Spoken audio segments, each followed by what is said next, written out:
Les travailleurs de l'hôpital régional de Ziguinchor ne décolèrent toujours pas. Pour cause, leurs revendications ne sont pas encore prises en compte. Ce vendredi, c'est le leader du mouvement Frappe France Dégage qui est venu prêter main forte à ces syndicalistes. Guy Marius Sagnan déplore le manque de personnel dont souffre cet établissement sanitaire et interpelle les autorités.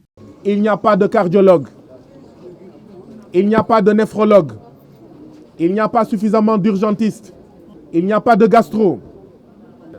Il n'y a pas de réa, de médecins réanimateurs. Il n'y a pas de pneumologue. Cet hôpital manque de tout. Au même moment, la CMU nous doit 721 millions. C'est l'occasion aujourd'hui d'informer le peuple de Casamance, le peuple de Ziguinchor, sur un complot qui est en cours. Et ce complot-là ne doit pas passer.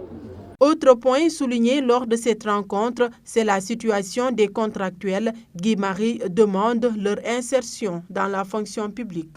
Dans cet hôpital régional de Ziguinchor, certains travailleurs ont le statut de stagiaire depuis plus de 10 ans.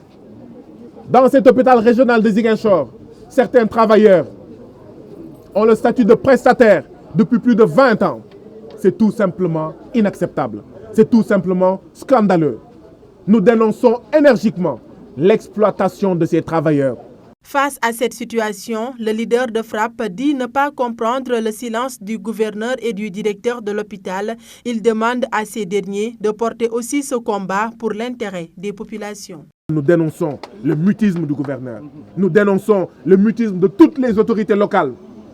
Mais nous dénonçons aussi ceux-là qui, au lieu de venir rencontrer les travailleurs de l'hôpital régional de Ziguinchor, au lieu de venir les soutenir, au lieu d'être leur porte-parole, se préparent à organiser des meetings à centaines de millions.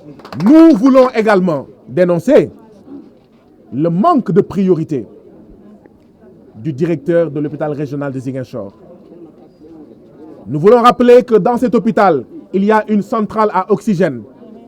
Que cette centrale à oxygène, devraient être branchés tous les services de l'hôpital.